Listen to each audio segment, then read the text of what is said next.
जय जय श्री राम। पूर्व के प्रसंग में सुनी भगवत नहीं कल परे, कैसे धरिए धीर।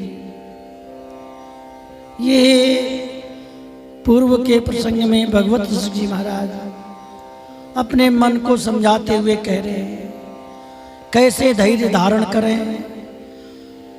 जब वृद्धावस्था आती है तो मन इंद्रिय सब व्याकुल हो जाते हैं, कोई वश में नहीं होता।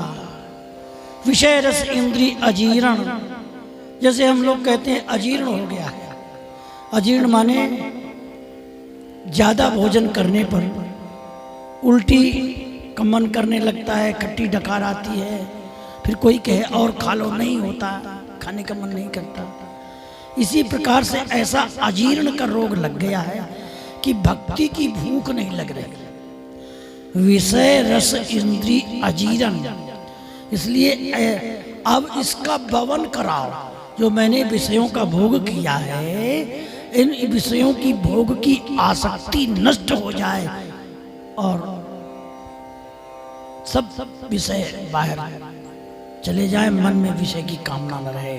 क्योंकि वृद्धावस्था में रसनेन्द्रिय शिष्णेन्द्रिय ही इस शरीर को, मन को घेर लेते हैं। अपने श्री ठाकुर जी से जीव विमुख हो जाता है। इसलिए हमारी तरफ मत देखो हे बिहारी जी महाराज, आप अपनी तरफ देखो। आप शरणागत वत्सल हैं, कृपालु हैं, दयालु हैं, करुणा सागर हैं, दीन बंधु हैं। इसलिए हम थे हरि मोसो न बिगारन को, तुम सो न संभारन को, ये भाव पूर्व के पद में था। अब आगे छप्पे वर्णन करते हैं भगवत जी महाराज।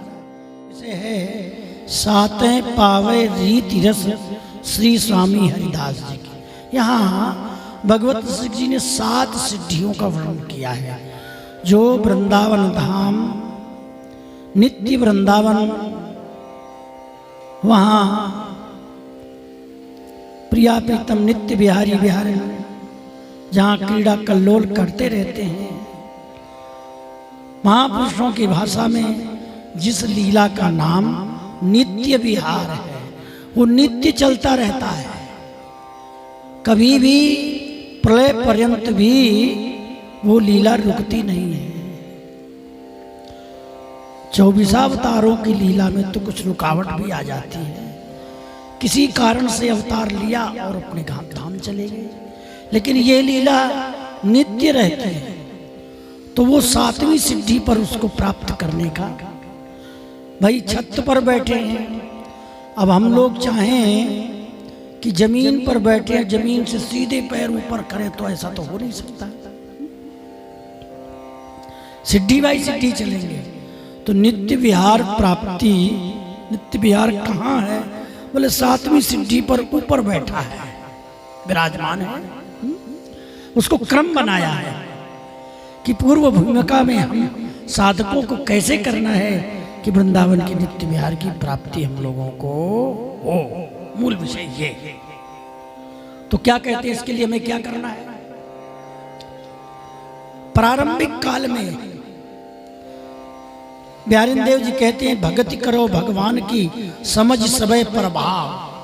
पहले ऐश्वर्य की भक्ति प्रारंभ होती है, ऐश्वर्य सिद्ध होने के बाद फिर माधुर्य, फिर ठाकुर जी कृपा करते हैं जब मधुर भाव आता है। क्योंकि दास्य भाव के द्वारा ही सारे भावों का प्राकट्य होता है, ये बात मुख्य है। तो क्या कहते हैं? प्रथम सुने भागवत भक्त मुख भगवत वाणी। प्रथम माने पहले पहले। हमें प्रिया प्रीतम के नित्य विहार प्राप्ति की इच्छा है, इसके लिए हमें भूमि बनानी होगी। क्या? भागवत की कथा पहले सुनो। और क्या सुनो? बोले भगवत वाणी। भगवत माने, भगवत वाणी का अर्थ है गीता। भागवत और गीता दोनों का अध्ययन, चिंतन, मनन और श्रवण करिए। क्योंकि भागवत में 9 प्रकार की भक्ति का वर्णन किया है।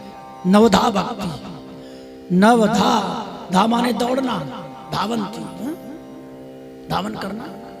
9 प्रकार से दौड़ते हुए हम श्री ठाकुर जी के पास पहुंचते हैं। तो भागवत में नवधा भक्ति का वर्णन किया है। प्रथम सुने भागवत, भागवत एक ग्रंथ है। दूसरा भागवत शब्द का अर्थ होता है भक्त। भक्त के गुण हम धारण करें, कैसे भक्त हैं भागवत में वर्णन आया है। अम्बरीश जी, प्रहलाद जी, ध्रुव जी, ब्रज की गोपियां ऐसे भक्त हैं। ऐसे ही भक्त कैसे बने हैं, ऐसे हमको बनना पड़ेगा, क्योंकि रसोपासना रूपी एक शरीर है और उसके पीठ की रीढ़ की हड्डी भागवत धर्म है। प्रथम सुने भागवत, भक्त मुख भगवत वाणी। और इसके बाद फिर समझ में आवे तो क्रमशः प्रारंभ करे क्या? श्रवणम कीर्तनम विष्णु स्मरणम। ये 9 प्रकार की भक्ति। द्वितीय आराधना करे, किसकी? बोले नवधा भक्ति। द्वितीय आराधे भक्ति, कौन सी भक्ति? व्यास नव भांति बखानी। जो वेद व्यास जी ने श्रीमद् भागवत महापुराण में 9 प्रकार की भक्ति का निरूपण किया है। कथा सुनना आदि आप लोग सुनने समझते रहते हैं, इसे साधन भक्ति कहते हैं। द्वितीय आराधे भक्ति व्यास नव भांति बखानी। तृतीय करे गुरु समझी। इसके बाद फिर गुरु समझ के करे। समझने का मतलब ये है कि हमें नित्य विहार वृंदावन की प्राप्ति करना है, तो हमें उसी प्रकार का के उपासक गुरुदेव को खोजना होगा। यहाँ तात्पर्य सिद्धि से, चमत्कार से, ऐश्वर्य से, वैभव से नहीं है। हमें जो वस्तु प्राप्त करनी है उसके लिए साधन तो चाहिए। तो यदि वृंदावन की उपासना हम चाहते हैं तो वृंदावनी उपासक के किसी रसिक संत से हमको मंत्र लेना पड़ेगा। इसलिए समझ के गुरु बनाओ। अब आपको नित्य विहार प्राप्ति की इच्छा है और आपने बिना समझे ऐसे गुरु जी को से मंत्र लिया जो जिसमें तुम्हारी उस मंत्र में निष्ठा ही नहीं है, कि तुम्हें कुछ चाहिए और कुछ मिल गया, तो बात बिगड़ जाती है। कि जो जिसके पास होती वस्तु वही तो प्रदान करेगा। गुरु परंपरा से जो मंत्र प्राप्त होता है वही मंत्र हम दूसरे को दे सकते हैं। ऐसी महापुरुषों ने व्यवस्था बनाई है। इसलिए तृतीय करे गुरु समझ, समझ के गुरु करे। जो नित्य विहार के उपासक हो, अनन्य हो, भक्त हो। तृतीय करे गुरु समझ। गुरु कैसे हो? बोले दक्ष हो, जो हमारे संदेह को समाधान करने में, अपने प्रिया प्रीतम के स्वरूप में को समझाने में समर्थ हो। ऐसे सर्वज्ञ हो। सर्वज्ञ का तात्पर्य अपनी उपासना के बारे में, भजन की प्रक्रिया के बारे में जानकारी हो। रसीलो, रस माने सहचरी भाव की उपासना हो, रस से भरा हुआ हृदय हो। अब तृतीय करे गुरु समझी, दक्ष सर्वज्ञ रसीलो। अब चौथा नंबर आता है। फिर गुरु बनाने के बाद मंत्र लेकर के और फिर प्रगट वृंदावन का वास चाहिए। ऊपर से वृक्ष की लता हो, सिर के ऊपर लता और शरीर के नीचे ब्रजरज। ब्रजरज में बैठे हो, वृक्ष के नीचे बैठे हो, वृंदावन की रज हो, वृंदावन का परिसर हो, ब्रजमंडल हो, प्रगट वृंदावन बताया है। हाँ, प्रगट गुरु, प्रगट वृंदावन। प्रगट की पहले उपासना साधना की जाती है, अप्रकट तो फिर आगे का विषय है। तृतीय करे गुरु समझी, दक्ष सर्वज्ञ रसीलो, चौथे हो ये विरक्त, फिर विशेष प्रकार से विरक्त हो जाए, संसार से बिल्कुल अलग होकर के केवल एक प्रिया प्रीतम की उपासना के लिए, अखंड गुरु मंत्र जप करने के लिए वैराग्य धारण कर ले। फिर कहाँ रहे, निवास कहाँ करे, बसे बनराज जसीलो। कहाँ रहे, जो जस प्रदान करने वाले यशस् स्वरूप प्रिया प्रीतम है, उनको प्रदान करने वाला जो धाम श्री धाम वृंदावन है, जो उनका निजी घर है, वही निवास करे। अच्छा, अब हम लोग भी साधु परंपरा में आ गए। यहाँ तक तो 4 सिद्धियों तक हाथ पैर पीट करके जैसे तैसे परंपरा का निर्वाह करते हैं, लेकिन भगवत रसिक जी 5वीं सिद्धि का वर्णन करते हैं। इसके आगे गुरु मंत्र ऐसे जप करना है, ऐसे भजन करना है कि देह सुधि विस्मृत हो जाए। ये सिद्धि 5वीं सिद्धि इतनी सरस है, इतनी चिकनी है, इतनी मृदुल है कि हम सबका इस सिद्धि पर पैर रखते पैर फिसल जाता है, और ऐसा फिसलता है कि पहली सिद्धि पर चढ़ने की हिम्मत नहीं पड़ती। ये स्थिति हम लोगों की साधकों की होती है। कौन सी है वो सिद्धि? 5 भूले देह सुधी, देह का अभिमान, गोपद जल देहा अभिमानी, मूरत खोज न पायो। हम लोग समुद्र पार कर जाते हैं, बड़े बड़े नदी पार करते हैं, तालाब पार कर जाते हैं, पर गऊ के खुर के निशान में भरे हुए पानी में डूबकर मर जाते हैं। स्त्री, पुत्र, भाई, माँ, पिता, संसार ये समुद्र के समान है, इनको पार करके आ जाते हैं, लेकिन ये देह के अभिमान रूपी खुर में पानी भरा है। गोपद जल देहा देह के अभिमान में डूब जाते हैं। ये देह अभिमान निवृत्त नहीं होता, बड़ा कठिन है। सारे साधन देहाभिमान नष्ट करने के लिए होते हैं।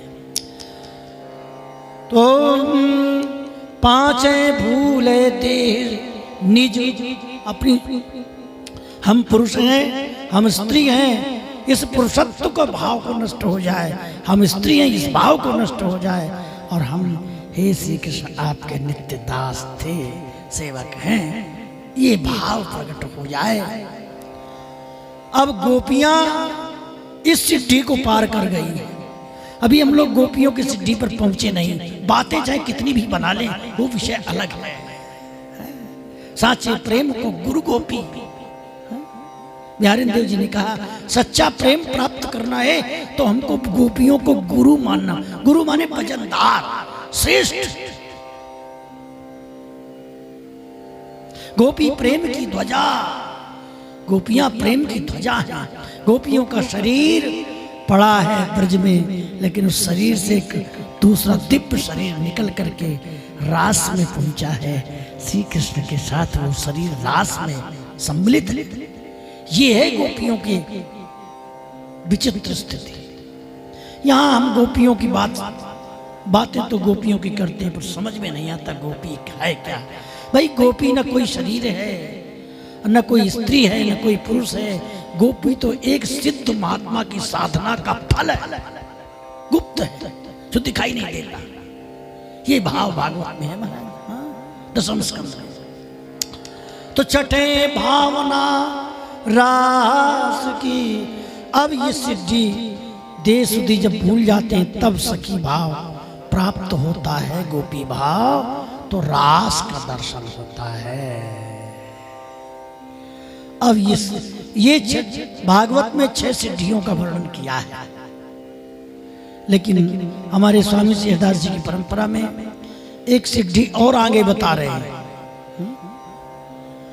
7 पावे रीति रस श्री स्वामी हरिदास की। ये पद स्वामी श्री हरिदास जी की रचना का नहीं है। कुछ महानुभाव इसे श्री हरिदास जी की रचना कह देते हैं क्योंकि उन्हें मालूम नहीं है ये रचना श्री भगवत ऋषिदेव जी की है। इसमें इस लाइन का अर्थ ये है, साते पावे रीति रस। स्वामी श्री हरिदास जी महाराज के भजन करने की रीति,